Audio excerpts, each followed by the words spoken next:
Looks like we are just about ready to get into the game. It is going to be Coastline as our first map. Obviously, we did talk about loads in your prep. We were talking all last night about, okay, they ban Coastline every single day. They're not going to go to Coastline. They're not going to go to Coastline. So convinced they're not going to go to Coastline. We'll go into Coastline as our first map. And we're starting off with Anathema on attack. So that kind of plays into their favor, this being a slightly attacker-sided map and then being a bit more of an erratic team. So it might play into their favor at being able to just flow around and attack whoever they want, but TPO, very, very solid, very, very set. So they might just be able to build some momentum anchoring. But we're going to see an IQ ban, first of all, coming out from TPO. It's an interesting one. I think it could be a good one for Coastline. We may have seen them scrim this team on Coastline as well. I wouldn't be too surprised to see this team scrim against each other earlier in the season, maybe. So then that we don't quite know. You do see a decent amount of IQ usage on Coastline, so it's not completely out there.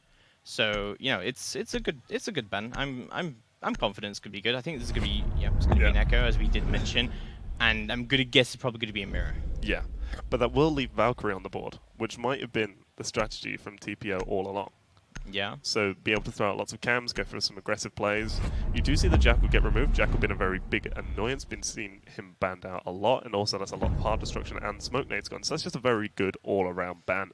So be interesting with the IQ, but the rest of the bans are fairly standard. So we should be seeing quite an interesting game of Coastline coming up. Lots of soft destruction still left on the board, such as Buck. You know, Buck can be hugely instrumental on this map. Whatever site you go, you bring a Buck, you can just control and dominate what's going on. Something we'd like to point out as well is that we did mention a little bit earlier, but we're on LAN. We're in LAN connection now, so you can have all your custom usernames as well, which is nice. But also, on top of that, it really doesn't matter what gun you take, because you know, online it's fire rate is king, but on LAN it's very, very, very different. And I'm wondering how teams are going to adapt. I mean, obviously they're going to be playing on, I hope, you know, either the same or maybe even better rigs. I think a lot of the guys were surprised that they were playing on 165 hertz. I think they're on. Yeah. So I think Defenders, hopefully this like from being defused by opens up a attackers. new avenue for them to be on. Like, okay, this is how it feels like to play Siege on a line connection on a really nice rig, and hopefully should maybe even out scoreboard a little bit, because you know sometimes you know you're running it this like really bad rig at like 60 FPS, and it does give you a disadvantage. So hopefully that skill back is completely eliminated, and that's also the advantage of playing at LAN. Talking about the lineup here though, interesting not to see a castle for this site. Yeah. A castle paired with the mute can be really, really strong. You put mute jammers and castle barricades on the hookah door, on the aquarium door, and they have to use their Zofia utility, which keeps the maestros a little bit safer, because they're going to use the impact, so you won't be able to do it. But heading out to defuse a bomb.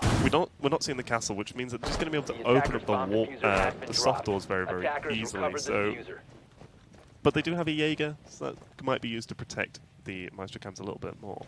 Interested in the Thermite pick here. I think the Thermite is really going to be about the VIP take. They're just going to open up the VIP wall, get the angle into billiards, and then push through Aquarium. I think my issues with this is they don't have any smokes at the moment. He has found his way into purple top. I was going to mention that, and I didn't think these guys didn't know how to do it, but no, he does. I'm impressed, Onion. He's going to be able to get all the way up there, and he does have that angle. Because of no castle, that angle is not being denied. You can get quite a few picks from there. And the finger buffet is going to go out. Yeah, Onion playing on the purple top with the LMG, 100 rounds, just being able to completely tear through the site with the caliber-based destruction as well. Just being able to open up quite a lot of long lines of sight through. Oh, no, never mind everything I was saying. He has the Sphere, which is still a very, very good gun, but he's moved off the purple tops, giving up that very nice angle, trying to progress onto the hookah door. I don't like how they're already here and trying to use utility without having fully opened up VIP. Well, nades are going to go out, but not going to connect with their targets just yet. They're trying to make their way through onto the side. Budweiser's going to get destroyed. Mighty Jester looking in a good position. He's already going to kill one. Alucard's already off the board. What a great shot coming out from Mighty Jester. Onion trying to get in here, but we still got control of the cool vibe stairs. Odyssey trying to peek out where he can from the hallway. He does have that pesky little Alda in position as well. It's really good for Team Penguin Overlords right now, but we do have Zofia creeping up on the other side. See Nomad holding this VIP angle. Yeah, and they've brought the Thermite and the Thatcher, but they haven't gone for the... Well, Waxy Jester living up to the 2 KD that I was talking about earlier. 2 kills to start the game off, and that's your Thermite and your Finker down immediately without having used much of their utility. We saw 1 Finker buff come through, but that's about it. Yeah, well, this is looking very, very good for Team Penguin Overlords. Already the hard breach down as well. No refrag coming out from Anathema just yet. As Hozatron trying to make his way into the site where he can and try and get some sort of refrag here. But this is not looking good for him. He's got a crossfire established here. Odyssey able to deal with this if he does come in indeed. It looks like the rest of the push is going to come down for VIP instead. Waxy Jester, very low HP, but not down just yet. Shock still holding on. Doesn't have any Goon Mines left remaining. He's in a very bad spot right now. Cutlery's actually going to go for the flank right now. This could be devastating onto 90. They've got to push up, but Haggis takes down Cutlery, and that's a double. As Hozatron finds one of his own, but instantly traded out by Odyssey. Still holding in that pesky corner with the Elder, but they have managed to bring it into a 2v1. It is all down to Odyssey right now as Waxy Jester is injured. Not just out of it just yet. 15 seconds left to go on the clock. Haggis confirms the kill onto Waxy Jester. Odyssey, it's all down to him. It's a 2v1. He's got the Elder, goes to the pre-fire. He takes one down, but he doesn't know where the other one is. He hops over the breach, can't find the kill, but he gets it! And Odyssey clutches the 2v1 for Team Penguin Overlords, who take their first round, but just by the skin of their teeth, Dino. Yeah, that was a great clutch coming out from Odyssey there, being able to get those 2 kills with the Elder. No need to reload, can just keep popping up and peeking as they're trying to push forward. Diffuser was down outside the hookah door, which is, they would have won that if the Thatcher, I say, had the diffuser. He could have just gone and planted. I know why Waxy Jester got those kills. He had 3 ping. He's ping abusing. Yeah, ping abusing. Come on, man. Crazy. But that round should have been far more confidently in the side of Team Penguin Overlords. They had a lot going for them. They took out, they got the 2 early kills. They had the Thermite and the Finker down. That's your nades off the board. That's your Thermite charges off the board. But I don't think they really knew that there was that push coming in from VIP, because they were able to have the Nomad and the Thatcher kind of push all the way up the hallway, and then as anyone tried to cross over, we had the Zephyr outside the hookah door. So that's how they were able to kind of break apart that defense as the defenders started getting a little bit antsy and couldn't hold their positions. But now we're going to see them move onto the site of Kitchen. They did win hookah, so they're not going to be able to go back there for this round and the next. And we should see a good top floor hold. With hookah, you can kind of bunker on site, but this is a site where you really need to be able to hold quite a lot of map. Bomb located by attackers. Yeah, I think Sunrise is kind of important to hold here as well, in a way. Hopefully Waxy Jester should be able to open up quite a lot of long angles as well. Going down barbed wire on the door. I'm trying to think about like lineup-wise here. I am glad we're bringing a Valkyrie. That also might be why we saw an IQ ban as well. That we do know Team Penguin Overlords to be pretty aggressive around the Valkyrie cameras. That can be very good on Coastline as well. There's some pretty nasty spots you can get through the run-through there. I was going to say as well, from the last round and the lineup, it's very brave bringing a Finker into a team you know has a really proficient smoke player. Yeah. For those who don't know, when you're Finker buffed, your heart rate increases, so you breathe faster. That's the explanation Ubi gives. So when you are inside the smoke grenade area of effect, you take damage faster, so it will kill you a lot quicker. We are seeing Rewind though, trying to be sneaky, hiding upstairs behind the little bookcase. Now that can be shot through, and that's a very common pre-fire. If you go to the big window, you just shoot that open, and they're going to know he's up here, or someone's up here at least, due to the reinforcements on the bathroom wall. I don't mind this roam from Cutlery that much. My only issue is that there's no shotgun holes. Like, Waxy Jester could open up above him and cover this hallway so that Cutlery can't get pushed from there, and he doesn't have to worry about it. But we're not really seeing that vertical play coming out yet from Team Penguin Overlords, but Rewind holding on to the other side as well. We do have 3 roamers up here, so the refrag potential is quite high. And he just runs in, and he gets taken down. What was that? Anathema not looking good right now. Cutlery is going to get traded out, however, by the Zofia. 1 for 1, already losing your buck on that top floor attack, that is not good. Yeah, losing your buck in place of a Jaeger, like, that is so heavily in the side of the defender. Jaeger puts down all his utility, and Rewind going to give his position away. Hozatron knows where he is, but he just gets dropped by Shock, who's hiding inside of that theater. Nice little headshot coming out on him. That's a long angle. Very difficult to fight if you're peeking from the Hall of Fame door. Great call from Rewind, though. Is going to put them in an advantage. Waxy Jester shuts down Onion. Tries to get a little too aggressive into sight. Disciple looking to trade, but unable to get the kill just yet. Does get the down, but Odyssey looking for the trade. Does manage to find it. Team Penguin Overlords looking very comfortable in Coastline right now. Yeah, and I think the success of the top floor hold was because, well, you have 3 people up there. Who has 3 people upstairs when it's a kitchen hold? You normally have 2 maybe in that area, Oh, then 1 on the I other actually side. know. It's Team Penguin Overlords. Yes, that would be why. But when you have 3 players to try and get your drones through, you're going to lose them.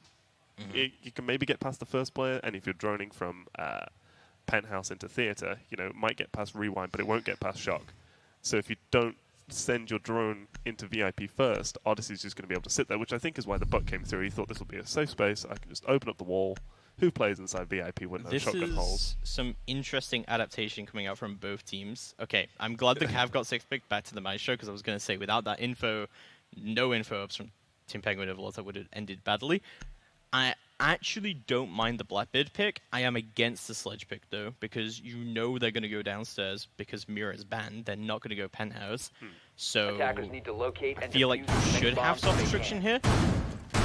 I'm not really seeing the advantage of bringing Twitch here, honestly. I mean, if Twitch breach charges, she's also able to get rid of the Maestro cameras. Yeah, but there's like a million operators literally a million operators that bring breach charges. A million. Yes, I think that's accurate. 44 operators in the game, but a million of them have breach Yeah, charges. exactly. Yeah. But I like the Twitch because they haven't really done much to counter the Maestro cams. We don't know if they got destroyed by the Zephyr in the first Are round. you the kind of guy who comes into ranked and he's like, don't worry guys, I'm picking Twitch because of this 10 reason, seconds left. and you just pick it for the gun? I think this is what happened here because I think there's been a lot of team fights that's been lost purely out of gunfights. Like, it was a 1v2 in the first round, so then that they really ought to have won. They should have known the position of Odyssey, who sat in a position that could have been wallbanged. Maybe they're just relying on gun skill now to try and even this out. I mean, Blackbeard's honestly a really good pick on LAN. He's not really that strong in comp generally, but I think on LAN it's much, much better because it's much easier to hold angles. Yeah, and it would explain the use of a Finker over like a Buck or a Sledge or someone else who has nades. Because if you're just so much more confident with the gun and you bring the nades, you're doing a lot and you have a decent ability to help with your team. But again, you're still bringing it when you're going up against that smoke. So I think they are, like you say, just trying to go for a bit more confidence in their gun skill. Because at the end of the day, this isn't FPS. Yeah, you can kind of win just by clicking heads. It's a lot harder if you don't have the right utility, but it can be done. So I see the drones starting to come out, and this is kind of one of the advantages of Twitch drone. It's not a silent drone, No. but it is quiet. It is quieter than most drones. Yeah.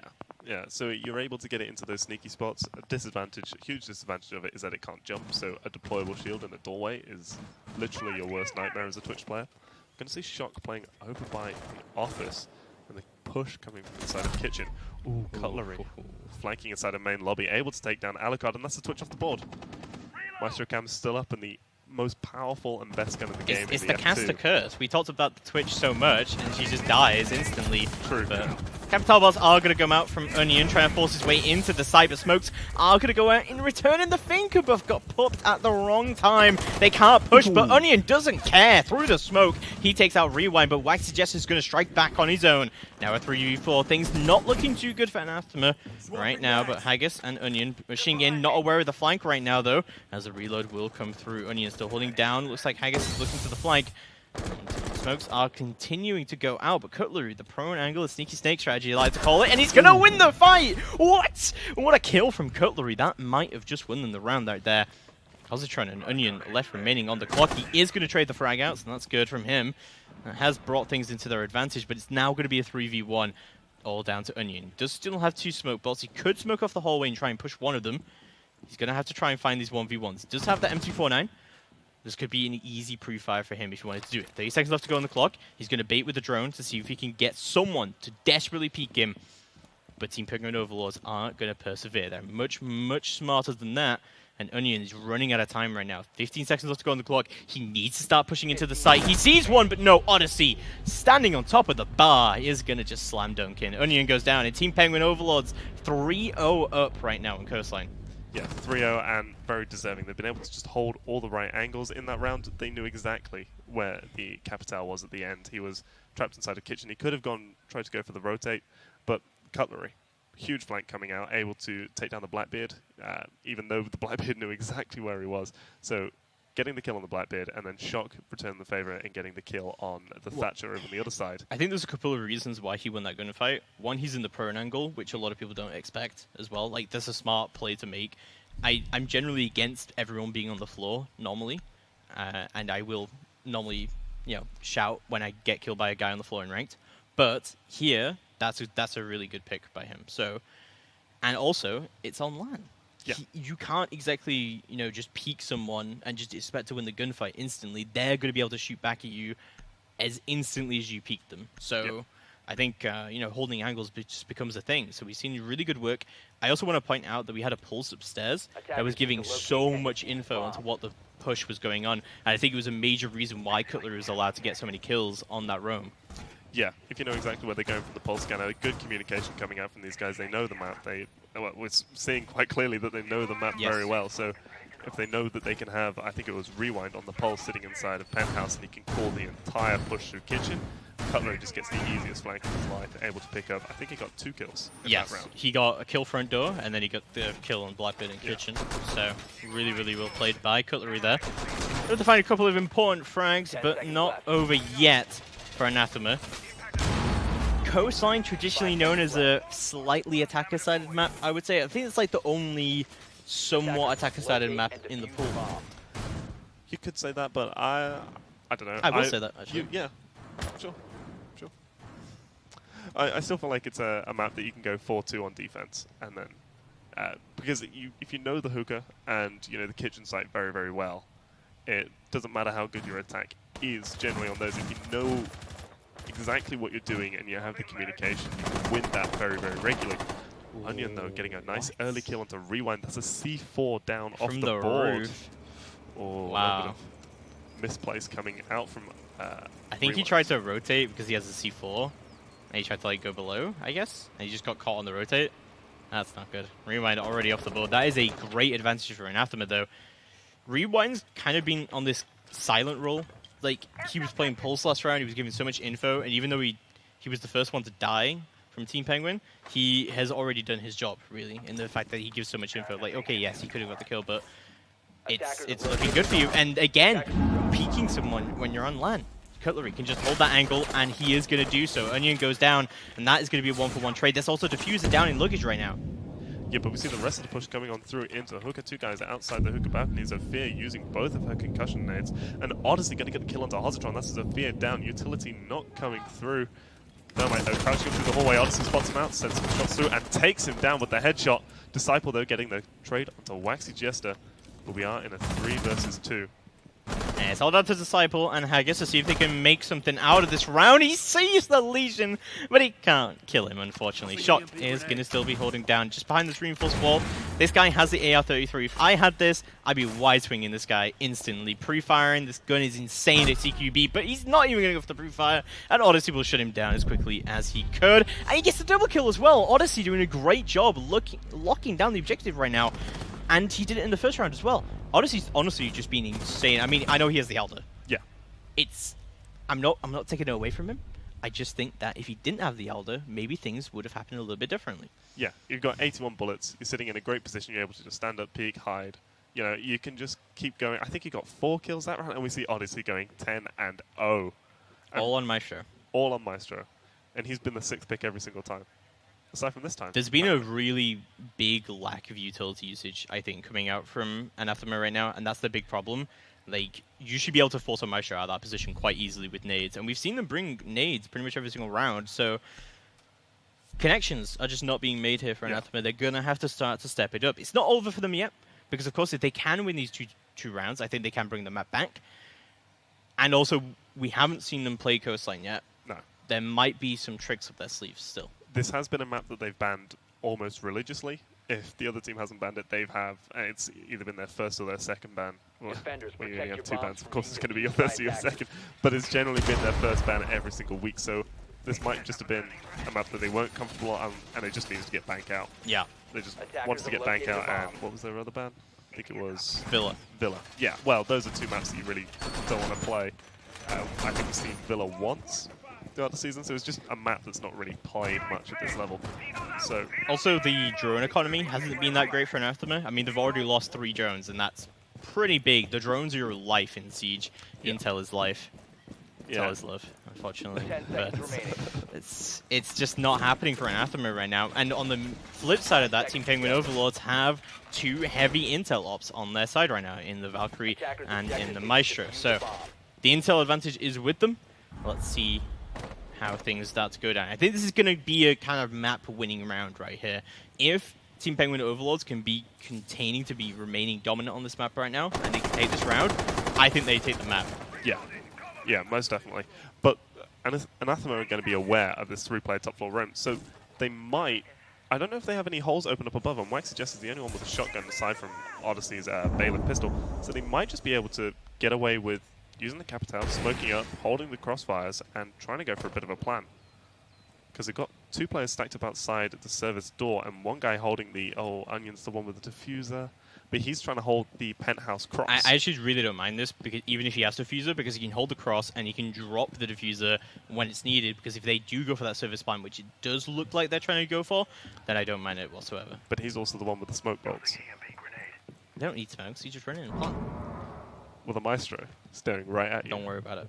I mean, to be fair, if there were smokes, then the Maestro, it wouldn't even matter, right? Yeah. So... But Life it. Hototron has been able to rotate all the way around into the blue bar, uncontested. And Disciple picking up the first kill of the round onto Cutlery. That's the Jaeger down. He's been playing very well this game. We see Waxy Jester, though, on the Bandit instead of the smoke this time, trying to hold this little pixel angle from behind the bomb. Common angle, but it's difficult to force them out if you don't have the top floor control. It is interesting that he would play Bandit here. I don't really think Bandit's a great pick for this site, because a lot of vertical control can be established very early by the attackers. Oh, what is happening? No one is watching the hallway, and Alucard just goes down like a sack of potatoes. Waxy Jester getting away with murder right there, Dino. Yeah, and that's your Thatcher down off the board, and Odyssey picking up the second of the round onto Hosatron, and Shock! Just a flurry of kills coming off the side of Team Penguin Overlords. Disciple picking up his second, and Rewind, though, going to trade out Haggis. Now it's just Disciple. He's going to need an ace, but he can't even get the first. As Odyssey just holding the angle with the Elder, doing work. I think he's gone 13-0. Yes. Yeah. If... I believe in miracles, okay? I gotta say, I'm a believer. I've seen some crazy comebacks coming in Siege.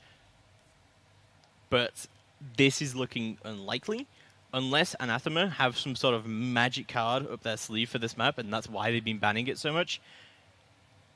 You know, I think it's possible. I don't think it's completely out of the realm, but a 5-0, this is looking like absolute domination by Team Penguin Overlords right now. Yeah, and Anathema aren't bringing bad team compositions. The issue is they're not using the utility. You know, they're bringing Thermite when they know that they're going to be hookah, and they're not using the Thermite charges to open up the VIP wall. They have smoke nades or smoke bolts on the Capital, but they're not using them to assist in a plant. They have nades on the Finker, but they're not using them to force people out of positions. So they've got quite a lot of the right pieces, but they just don't know how to put it all together, and I think that's just indicative of them not knowing the map very well and how to play it properly. Attackers need to locate The same lineup coming out for Team Penguin Overlords for the blue bar defense yet again. I think he's just going to run the same strat. Yeah, he's putting down the Maestros in the same places, but a very different lineup coming out from Anathema. I actually really like the Ying pick here. I think if you can get into sight quickly and you can kill Odyssey, I think you win the round. Because there hasn't been a huge amount of vertical play from Team Penguin Overlords. So like, they've roamed really hard above, but they've had hardly anything open to support that. Yeah, yeah. And they do have the Jaeger to counter the Ink, but I don't think we've seen much usage from like the Jaeger ADSs coming out. So they've been able to throw quite a lot of stuff inside. I don't know if that's just poor placement or if they're getting shot out by or destroyed by Thatcher. So I think Cutlery might be trying to go for a little bit of a spawn peek here. He is. This is going to be very juicy if he gets away with it. I think he's going to peek right here. Hopefully. Yeah, most of the players, they spawned he's over gonna by know. service. Go on, Cutlery. You know we want to do it. Here he goes. But no, he's hiding behind the wall. Oh, no. Cutlery's going to go. Whatever, I didn't need a kill anyway. Early round caution always pays off, ladies and gentlemen. Even if you don't know that there's a spawn peek coming, always be a little bit safe. We do have kitchen control already established for Anathema. Yeah, I do like this aggression coming up from Anathema already. This is looking very good for them as well. As Disciple as well with them in kitchen here. Could be a very defining factor. Hositron already picking up Waxy Jester. And the Yings are unfortunately going to go into the kitchen. This is not good. No, and you do have your vertical play now inside of Kitchen. Not really able to do much of that. There's not a lot of these walls that are soft. Ying Candelas are able to get all the way into sight, but it doesn't blind the Maestro, who was able to hide down behind the bar, and he just gets caught in the crossfire. Cutlery picking up another one, but Hozatron able to trade him out. Flurry of kills coming in as Alucard gets one onto Odyssey, and now we're left in a 3 versus 2 in favor of Anathema. Rewind on the top floor. I don't know if he's been droned out, and he might just be able to catch this player on the cross. Oh, he knows he's there. Onion using the Blackbeard face shield to be able to get that kill onto Rewind, and Anathema going to be able to pick up their first round of the map. Round 6, last round on their attack. Just really able to put it together and bring it out. So much more confidence coming out from Anathema right there. That was so much better coming out from them. The Ying push coming out from them as well. Yes, just everything about that round, just so much better for Anathema. So much more confidence as well. She's getting very, very quickly into Kitchen, establishing that early control, establishing that early crossfire, and picking their operators of where they actually want to play them, because pushing the Ying straight into sight is exactly what you wanted there. And I said it from the start as well, that there was just no vertical control from Team Penguin Overlords, and I think if they had that, that round would have gone very differently, because we saw the Pulse was still in control of the upstairs, and he had to peek Cool Vibes because he had no rotate back to sight. Yeah, and while the Ying wasn't able to do much, she threw her Candela, she tried to run across into blue and got taken out. What it did was it forced the Maestro out of the position he'd been hiding in. He went for the wide swing to be able to get the peek onto the Ying, and so he was able to get traded out, and that's your smoke and your Maestro off the board. That's all your plant are now gone. So the rest of the players are going, oh no, what do we need to do? We need to be able to get back on site to stop this plant. So the Pulse tries to rotate down, the Legion's trapped inside of blue bar, and it just all kind of comes together if you can take apart the anchors. But now we're going to see Anathema on the defense. They go to Hookah, which has become the standard first sight.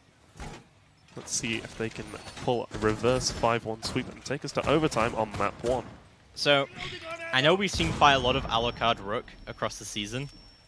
I'm still not convinced this is exactly the play.